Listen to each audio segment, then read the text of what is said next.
Moshe Dayan, Yitzhak Rabin, Uzi Narkis, autant de noms associés à la victoire militaire israélienne en 67. Mais si je vous disais que le roi du Maroc, Hassan II, avait aussi contribué à la victoire éclair de l'État hébreu. Info, Intox, Johanna Binder, bonsoir. Bonsoir. Alors, est-ce que Israël a effectivement gagné cette guerre de 67 grâce à l'aide du Maroc? Eh bien, sans le Maroc, Israël n'aurait peut-être pas gagné la guerre des 6 jours. Alors, tout commence en 1965, on est 2 ans avant que débute la guerre des 6 jours. Les grands leaders du monde arabe se retrouvent à Casablanca. C'est le 3e grand sommet de la Ligue arabe. Alors, vous vous en doutez, le Mossad ne fait pas partie de la liste officielle des invités, mais il est là et il va recueillir des informations cruciales. Il y a un protagoniste, c'est Nasser, le président égyptien, le leader de la coalition arabe. Alors dans quel état d'esprit est-il à la veille de cette conférence? Il déclare à Assouan en février: l'année 1965 est la plus dangereuse des années de la lutte arabe. Israël prétend que les Arabes s'apprêtent à perpétrer une agression. Cela signifie qu'Israël a l'intention de nous attaquer. Nous devons donc être prêts à riposter. En septembre, donc quelques mois après, a lieu ce sommet de la plus haute importance. À l'ordre du jour, l'état des forces armées des pays de la Ligue arabe, avec cette question: sont-ils prêts à faire la guerre contre Israël? L'autre homme clé de cette histoire, c'est Hassan II, le roi du Maroc. Il va permettre aux renseignements israéliens de connaître ses ennemis. Et c'est à ce moment-là que le Mossad va donc entrer en action. Oui, absolument. Le Mossad va donc préparer cette opération en amont de la conférence.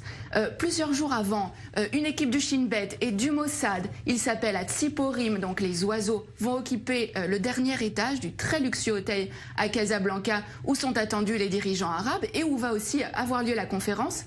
Mais la veille de ce sommet, Hassan II est pris de panique et il somme les agents israéliens de quitter l'hôtel. Mais au terme de cette conférence, il va livrer aux agents israéliens l'enregistrement complet de cette conférence. Hassan II a tout enregistré en secret. Il n'a pas confiance dans les invités de la Ligue arabe. C'est à peine croyable. Mais qu'est-ce que les Israéliens vont bien pouvoir découvrir sur ces cassettes? Alors, les enregistrements vont révéler qu'il est question de créer un commandement arabe unifié pour mener les hostilités contre Israël. Et le point crucial, c'est que les rangs arabes sont profondément divisés. On va pouvoir entendre des échanges extrêmement vifs entre Hussein de Jordanie, mais aussi Nasser. Et alors, ce qui est vraiment important, c'est que les nations arabes vont vraiment révéler leurs faiblesses. Elles ne sont absolument pas préparées pour une guerre contre Israël. Et c'est vraiment sur la base de ces informations-là que Tsahal va lancer les premières opérations de la guerre des 6 jours en 67. Alors voilà un dirigeant arabe sunnite qui est censé être solidaire de ses homologues arabes. Pourquoi Hassan II a-t-il fait ce choix? Qu'est-ce qui l'a motivé? Alors, ce qu'il faut savoir, c'est qu'avant déjà ce sommet, le Maroc et Israël entretenaient déjà des relations stratégiques. Hassan II avait accepté que des juifs marocains émigrent vers Israël, en échange de quoi Israël fournissait une aide logistique au Maroc, notamment en formant ses militaires.